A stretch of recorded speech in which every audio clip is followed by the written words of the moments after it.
What's one of the reasons why people date? Well, one could be for marriage, and if that is your goal, then dating is basically information acquisition.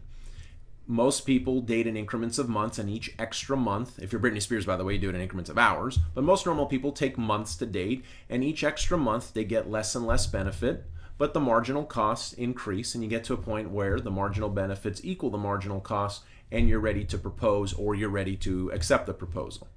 Now, if you remember the movie Old School, as Will Ferrell's bride is walking down the aisle, Vince Vaughn, one of Will Ferrell's groomsmen, coughed a little and he said, and I'm not going to tell you what he said, but if you've seen the movie, you might remember. But basically what he was implying to Will Ferrell was, there's going to be a high opportunity cost if you decide to get married.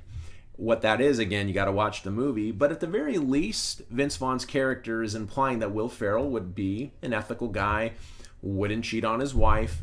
But he is correct. There would be an opportunity cost for that reason and other things. You're not going to have the time and flexibility like you did before when you were single. So there are trade-offs. And so if you're planning on getting married and you're only focused on the cost, or you feel like, oh my gosh, I'm going to be missing out on this and that, you might not want to get married. Hopefully you're focusing also on the benefits that you don't have as a single person, the things you can enjoy together as a couple, the sharing of experiences together.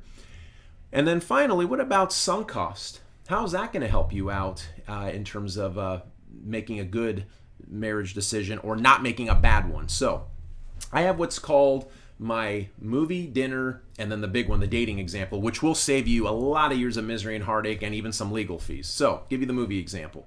You spend $10 to get into a movie. After the first 20 minutes, you realize, okay, this movie absolutely is horrible.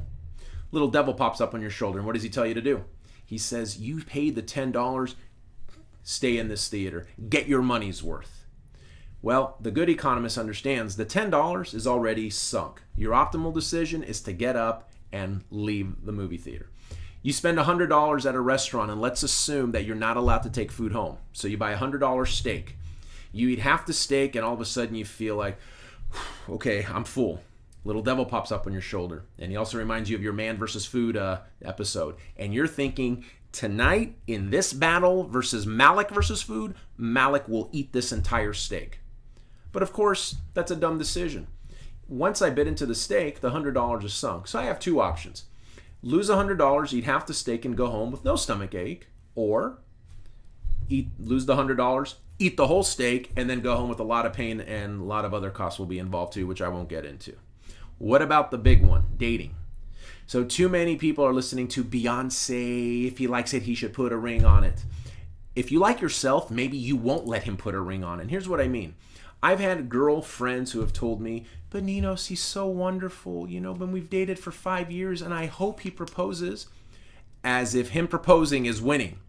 Or I've had buddies say, well, I might as well propose to her. We've been dating for a couple years. And I'm thinking, listen, I'm not Dr. Phil, man. I'm Dr. Ninos. But let me tell you, if the first words out of your mouth are, I might as well, and you look like you're about to go get executed, hint, maybe you shouldn't propose. But the rationale is, if I don't propose or if I don't accept this proposal, we don't get married, these past 5 years have been a waste. And then as their nice, sensitive friend, I tell them, you're right, they have been a waste. I told you that guy was a loser the first time you met him, the first time I met him. But you decided to keep on dating him, that's fine. The 5 years you've invested are gone. Don't ruin the next 20 or 30 years. Better to be single than to marry this person. Understanding sunk costs will help prevent you a lot of tears and maybe a lot of legal fees.